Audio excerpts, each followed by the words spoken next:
you're 62, you've saved $500,000, and every retirement calculator you've seen promises you can turn that into over $2 million by spending 4% a year.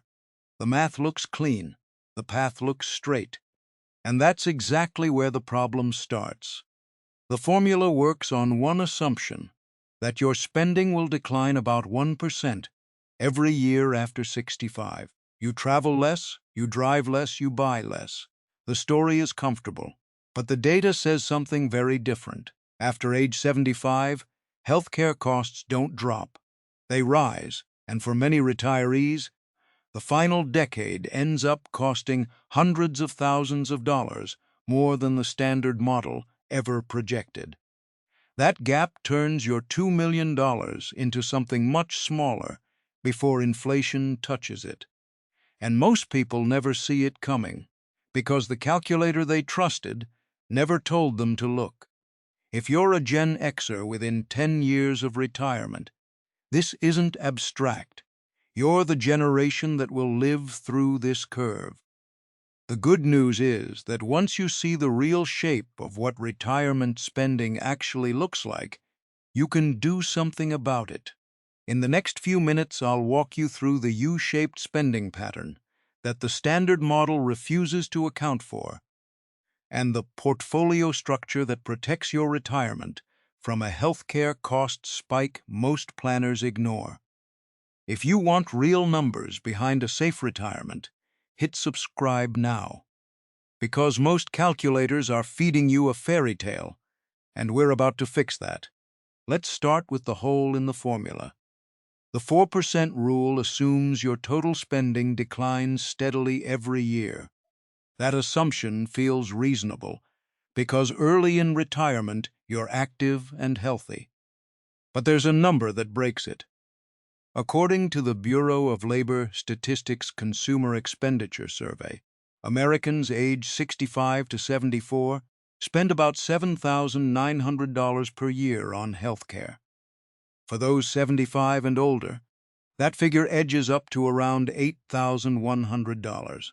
On the surface, that looks like a small difference, and in average terms it is. But averages hide what matters most in retirement planning: the outlier years. The years when someone needs a home health aide, a rehabilitation stay, or a nursing home placement. Those years don't cost $8,000. They can cost $130,000 in a single year. If your retirement plan assumed spending would slowly drift downward, you never built a reserve for that kind of year. And the standard 4% calculator didn't build one either. I used to teach the declining spending model myself. I believed it because the textbooks said so. Then I started running actual retiree spending data from the BLS and tracking what happens when healthcare costs move from routine to significant. I was wrong about how safe the standard model was, and I want to show you what I learned. What the data and decades of retirement research actually show is what's called the spending smile. Real retiree spending follows a U-shape, not a downward slope. You spend actively in the go-go years, roughly ages 65 to 75, on travel, experiences, and lifestyle. Spending naturally dips in the slow-go years from 75 to 80 as energy decreases and discretionary activity slows. Then it rises again in the no-go years, 80 and beyond, driven by medical bills, prescription costs, assisted living, and the gaps that Medicare doesn't cover. The left side of the U is discretionary. You're in control of it. The right side of the U is non-negotiable. It shows up whether you planned for it or not. Here's how that plays out in dollar terms. Take a single retiree at age 65 with a $500,000 portfolio. Social Security brings in $25,000 per year. The portfolio covers an additional $20,000 per year at a 4% withdrawal rate. The standard model assumes total spending gently declines. But starting around age 75 to 80, if a health event requires significant care, Even temporarily, the out-of-pocket costs can run well above what the average spending figures suggest. A single year in a private nursing home room now averages close to $130,000 nationally. 2 years of that kind of care, back to back, is a $260,000 expense the standard model never modeled. That's not a catastrophic number if you planned for it. It absolutely is if you didn't. If you're nodding because you have a parent in assisted living right now, you already know the shape of this curve.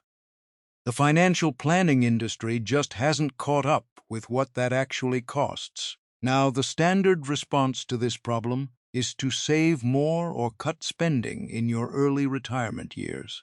Both answers punish the go-go decade, the 65 to 75 window when you're healthy, mobile, and finally have time to live your life. That's the decade you actually want to fund. Telling someone to sacrifice that window so they can cover a healthcare spike in their 80s isn't a plan. It's a trade-off most people would reject if they saw it spelled out clearly. So the question becomes, is there a way to fund both sides of the smile, the go-go years and the no-go years, without stripping your 60s of everything you work toward? That's exactly what the next part answers. The spending smile isn't a new discovery. The data has been pointing in this direction for 2 decades. What's changed is how unavoidable it's become. Over the 20-year period from 2005 to 2025, Medicare Part B premiums have grown at an average annual rate of about 5.5%. Over that same period, Social Security's cost of living adjustment averaged 2.6% per year. That's a persistent annual gap of nearly 3 percentage points. In dollar terms, each year healthcare coverage gets marginally more expensive relative to the income adjustment that's supposed to offset it. Compound that for 20 years, and the erosion is significant. A retiree who locked in a spending plan in 2005, expecting premiums and income to move roughly in sync, has been slowly falling behind, year after year, without seeing it in any single statement. The Society of Actuaries 2025 Retirement Risk Survey found that healthcare costs were among the top sources of financial stress for retirees, with a significant share reporting that their actual medical expenses had exceeded what they originally planned for. This wasn't a market crash. This wasn't a sequence of returns problem. It was a planning assumption that turned out to be wrong, showing up slowly, over years. That gap between healthcare inflation running near 5.5% and a COLA averaging closer to 2.6% is the reason you can't rely on average numbers alone. If your portfolio is growing 6 to 7% in a good year, but your medical expenses are escalating at more than twice the rate of your income adjustment, you're not gaining as much real ground as the headline numbers suggest. Most people don't model this because it's uncomfortable to face. But not modeling it doesn't make it go away. The math gets harder the longer you live. For most of my audience, with life expectancy now pushing into the mid-80s and beyond, the heaviest costs hit in the last 10 years, exactly when your portfolio has had the longest time to be drawn down and your ability to earn more is most limited. The question is whether you structure your retirement plan now, while you still have runway, or whether you find out on the right side of 80 that the numbers don't add up. There's a framework that accounts for this, and it doesn't require sacrificing your 60s to do it. The standard approach to retirement income is a single bucket or a simple 3-bucket system. You have money set aside for the short term, money for the medium term, and money for growth. The problem with that structure is that it treats all future spending as equal. But the spending smile tells us that your costs in your 80s look nothing like your costs in your 60s, either in size or in source. A smile-aware portfolio accounts for that. Instead of building around time horizon alone, you build around the actual shape of your spending curve. That means 3 distinct sleeves, each funded and structured to match the phase of retirement it's supposed to cover. The first sleeve is the go-go bucket, covering roughly ages 65 to 75. This is your active decade, travel, experiences, the life you spent your career working toward.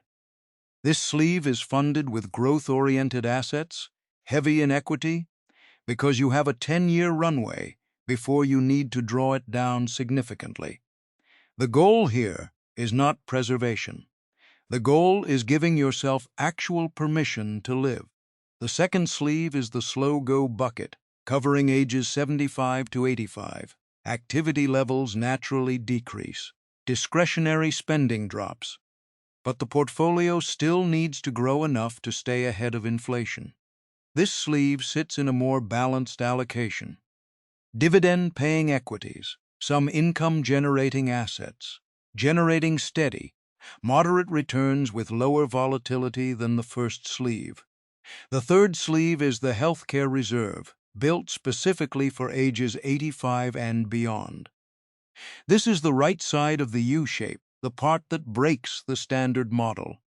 This sleeve isn't meant to generate maximum returns. It's meant to be there, predictably, when the costs arrive. TIPS ladders and longevity annuities starting around age 80 are the right tools here. TIPS grow at a real rate above inflation, currently around 1.5% real on 10-year maturities as of June 2026. A longevity annuity is a contract you fund now that begins paying a guaranteed monthly income at a specific age you choose, 80 or 85, and keeps paying for life. It's purpose-built for the no-go years. Now let's put actual numbers on this. On a $500,000 portfolio, a workable starting allocation looks like this: $125,000 to the go-go bucket, $250,000 to the slow-go bucket, and $125,000 to the healthcare reserve. The go-go bucket supports $30,000 per year in portfolio withdrawals during years 1 through 10, on top of Social Security income. Over that same decade, the healthcare reserve is growing at a real rate in TIPS and building toward the annuity payout that begins at 80. What does this structure do for the person living through it? It removes the pressure to hoard. When someone says they're afraid to book a trip, the usual cause isn't a lack of money, it's a lack of structure. They're looking at a single account balance and trying to mentally allocate it across a 30-year retirement, while terrified of getting the math wrong. The 3-sleeve structure makes the allocation visible. You can see the healthcare reserve sitting there, growing. You know the no-go years are funded. That changes the emotional calculation. I watched my own in-laws drain their savings in their late 70s because nursing home costs were 3 times what the retirement planner had quoted them. They had the money. What they didn't have was a sleeve that was purpose-built for exactly that expense.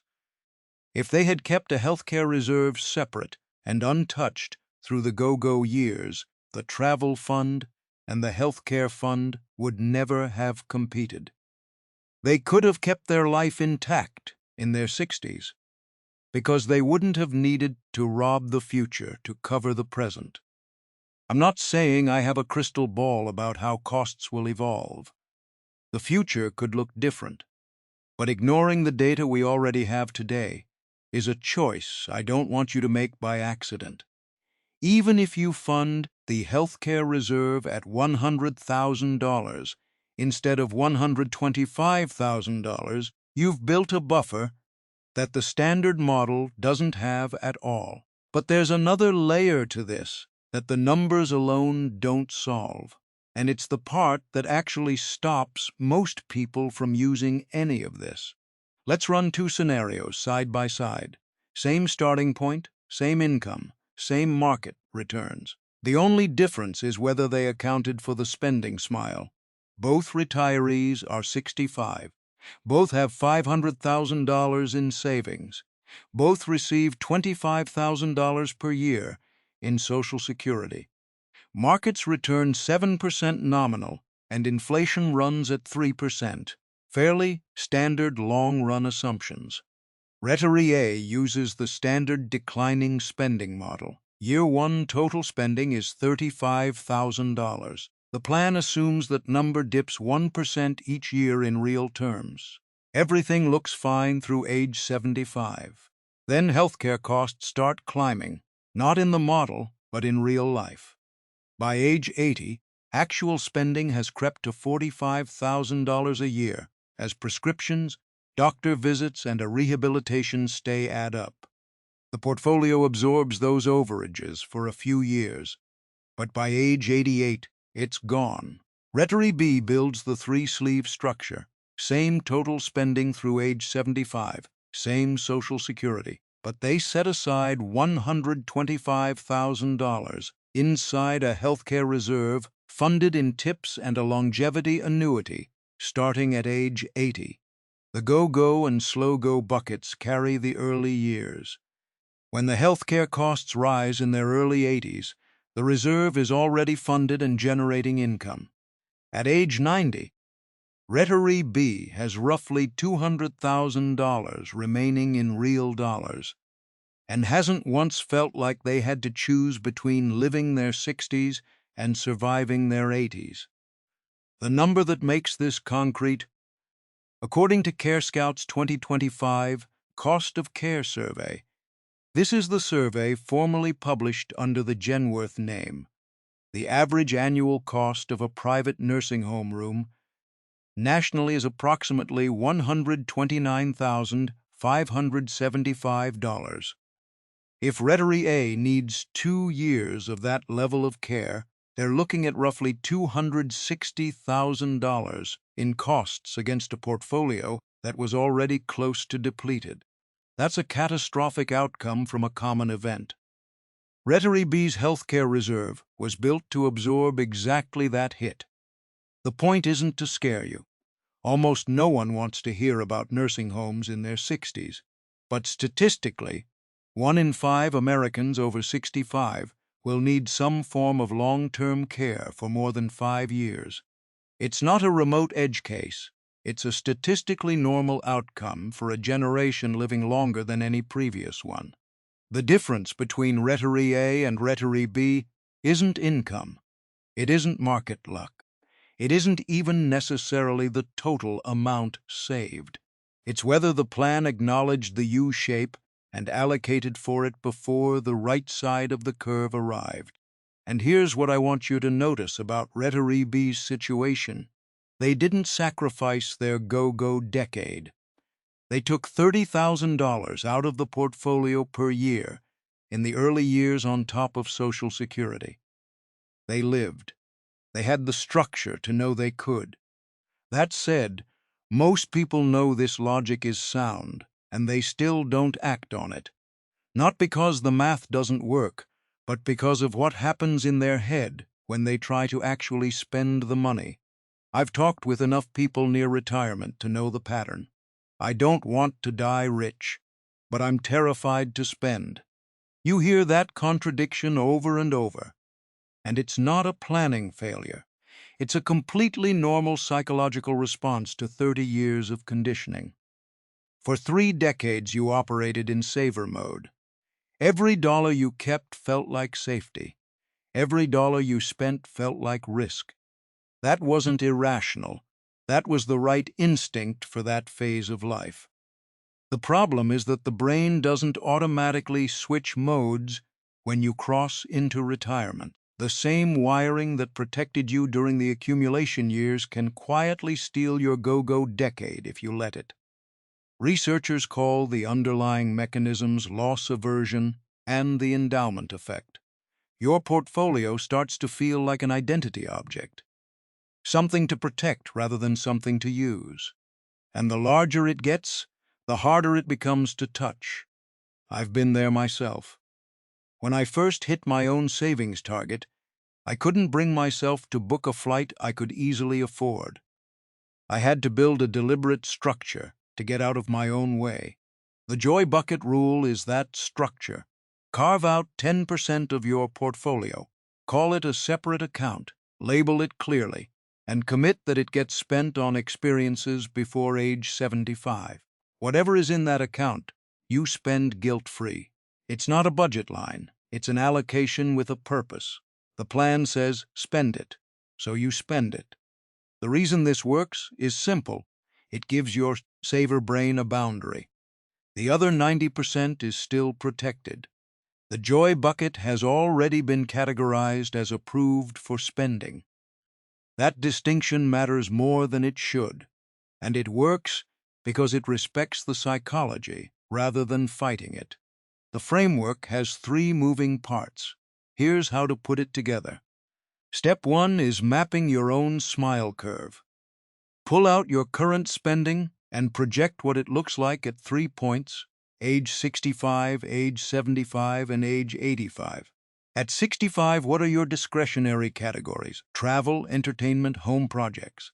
At 75, which of those naturally shrink?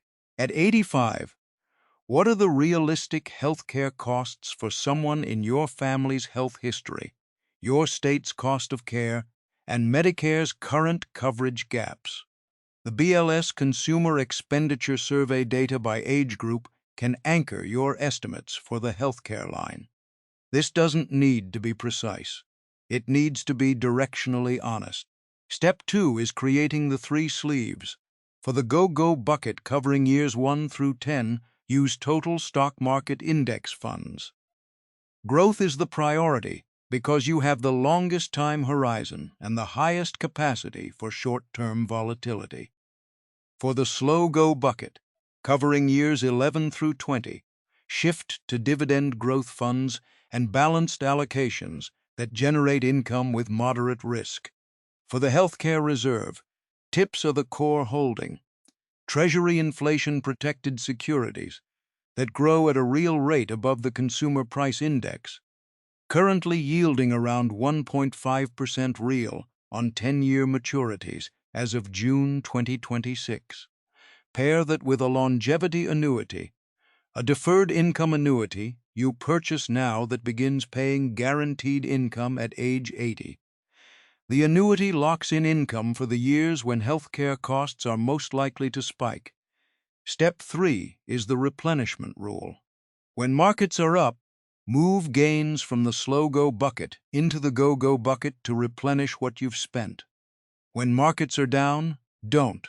Let the Go-Go bucket draw from its own balance.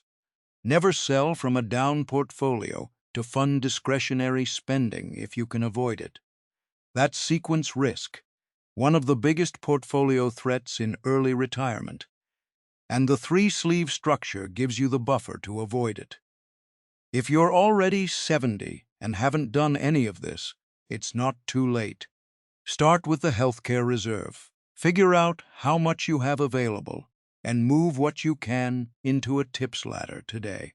A partial smile plan, even with a smaller reserve than ideal, beats a plan that assumes costs will decline when the data says they won't. The goal isn't perfection. The goal is acknowledging the curve. The path to $2 million isn't a straight line. It bends with your health, your spending, and the phase of life you're in. Standard retirement models treat the future as a smooth downward slope. Real retiree spending data shows a U-shape: active spending early, a quieter middle phase, and a healthcare-driven rise in the final years that the standard model never accounts for. The spending smile isn't a problem you can ignore, but it's also not a reason to sacrifice your 60s. Those years are not a buffer to be cut. They're the decade you actually work toward. The 3-sleeve structure, Go-Go, Slow Go, and Healthcare Reserve gives you both. It funds the early years with growth and with the permission to use that money, and it funds the late years with a purpose-built reserve that doesn't compete with your travel budget. Add a Joy bucket, to break the psychological lock that turns savers into hoarders, and you have a plan that accounts for the math and the person living it. You don't need to be perfect. You just need to stop using a plan built on a spending assumption the data has already disproven. The average retiree who acknowledged the curve, built the 3 sleeves, and gave themselves permission to use the go-go years didn't end up broke. They ended up with a retirement that actually matched what they imagined when they were still sitting at a desk counting down the years. That's what the formula should be building toward.